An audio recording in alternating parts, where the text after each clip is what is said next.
take a minute to show a test I made using the Learn My Test tool. So what you do is you enter in key terms that you need to know for your test. Then when you're done, you organize the key terms into categories that make sense to you. Once you're done organizing your terms into categories, then you can enter in differences between terms in the same category to give you a higher level of understanding. Throughout the whole process of doing this, you're learning the material. And then Learn My Test takes this information and uses it to generate a practice test on what you've just learned. When you're finished with the practice test, you click OK. It'll give you your results of the test, and then you can click on View All Results. And if you organize the test results into categories, you can see your results on each of the categories and focus your next test on the categories you don't know as well. So maximizing study time. So see, I made 100 on operant conditioning, so that I'm not going to focus on that test for the next one.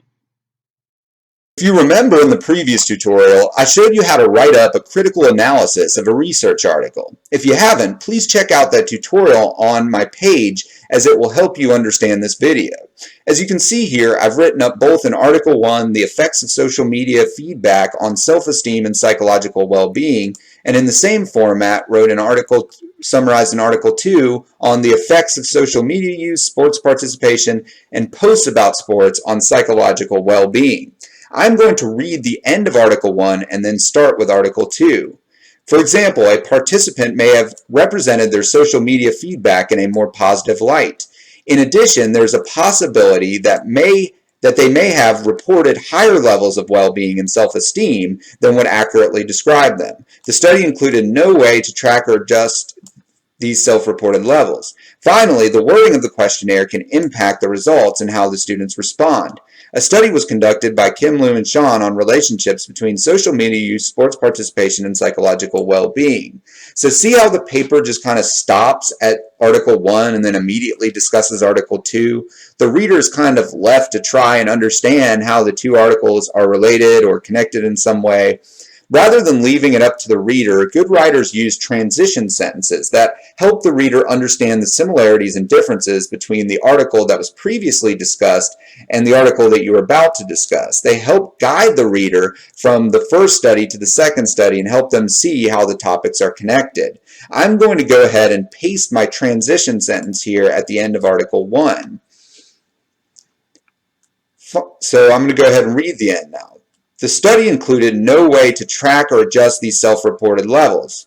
Finally, the wording of the questionnaire can impact the results and how students respond. However, questionnaires can be a quick and easy way to obtain information about social media use and psychological well-being among adolescents. So in this sentence, I am saying something that's similar between Article 1 and Article 2. They both use questionnaires to gain information about social media use and psychological well-being among adolescents, something they both have in common.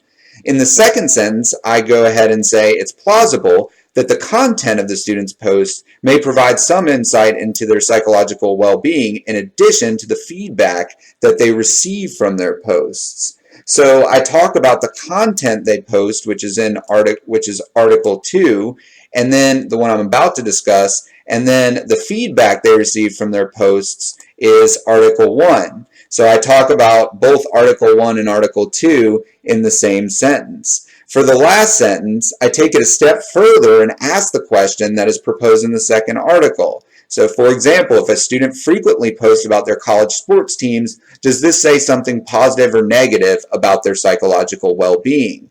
By adding this piece in, I've helped transition the reader from Article 1 to Article 2 using 3 transition sentences to compare and contrast the ideas and purposes from both articles. At the same time, I've made the reader interested in learning about the findings from Article 2, or at least I've hoped so. So I'm going to go ahead and read the transition now. Finally, the wording of the questionnaire can impact the results and how the students respond.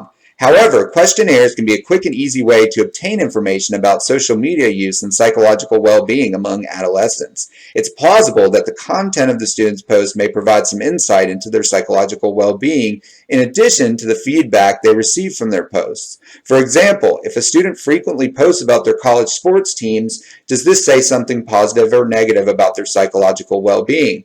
A study was conducted by Kim Liu and Sean on relationships between social media, sports participation, and psychological well-being.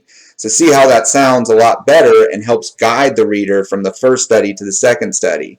When writing research papers, it's good practice to have transition sentences between all articles you analyze to help guide the reader through the research so they can see how it's all related. You are telling the reader a story with the research, and you want to make sure to connect everything for them. Thank you for watching. Remember, the best way to study is to take practice tests. If you can't find good practice tests, build your own and learn while you do it using the Learn My Test study tool. It's absolutely free at www.learnmytest.com. Remember to check out our growing list of test banks for one in your field of study.